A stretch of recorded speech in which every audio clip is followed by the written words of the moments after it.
খ্রিস্টান ধর্ম, ইহুদি ধর্ম, প্রথমে বলছি ইহুদি ধর্ম, আওয়াজ করে পড়ুন তো কোন ধর্ম? ইহুদি ধর্মে নারীদেরকে সম্মান কতটুকু করে শোনেন। ইহুদি ধর্মের মধ্যে বিশ্বাস করে যে পুরুষরা হচ্ছে সৎ কর্মশীল, সৎ চরিত্রের, আর নারীরা হচ্ছে ভণ্ড এবং অসৎ চরিত্রের। পড়েন নাউযুবিল্লাহ। ইহুদি ধর্মের মধ্যে তারা বিশ্বাস করে যে হযরত আদম আলাইহিস সালাতু ওয়াস সালাম তিনি জান্নাতের মধ্যে সুখে শান্তিতে বসবাস করছিলেন, ঠিক এই মুহূর্তে তার স্ত্রী হযরত হাওয়া আলাইহিস সালাতু ওয়াস সালামের কথা শুনে নিষিদ্ধ গাছের ফল খেয়েছিল, সেই ফল খাওয়ার কারণেই তাকে এই দুনিয়াতে পাঠিয়ে দেওয়া হয়েছে। পড়েন নাউযুবিল্লাহ।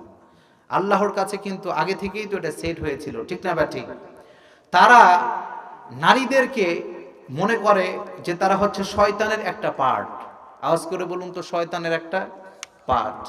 সামাজিক যে প্রার্থনা, 9 জন ব্যক্তি 10 জন ব্যক্তি একজন একটা জায়গায় যদি দোয়া করার কথা থাকে, সেই জায়গায় যদি 9 জন পুরুষ থাকে, তার বিপরীতে একজন পুরুষ না থাকে, ওই একজন পুরুষের জায়গায় যদি 100 জন নারী থাকে, তাহলেও তারা দোয়া স্টার্ট করতে চায় না। তাহলে ইহুদি ধর্ম কি নারীকে সম্মান দিয়েছে? আওয়াজ করে বলেন না, নারীকে সম্মান দিয়েছে?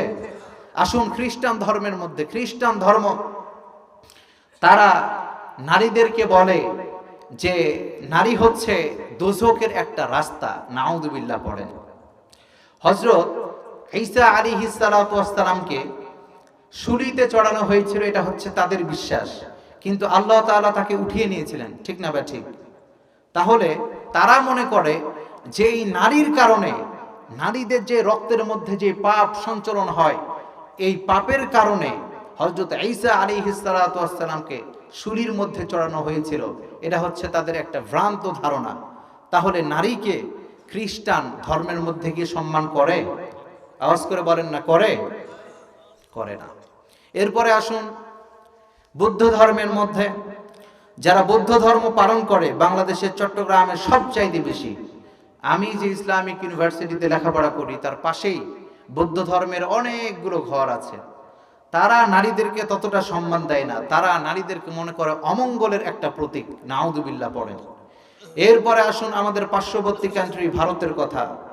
এই ভারতের মধ্যে আপনার সবচাইতে বড় ধর্মের নাম হচ্ছে হিন্দু ধর্ম, ঠিক না বা ঠিক? বাংলাদেশের অনেক জায়গায় আছে। হিন্দু ধর্মের মধ্যে নারীদেরকে কোনো প্রকারের অধিকার দেওয়া হয় না। আচ্ছা বলুন তো, মুসলিমদের মধ্যে আপনার সন্তান, আপনার একটা ছেলে, আপনার একটা মেয়ে,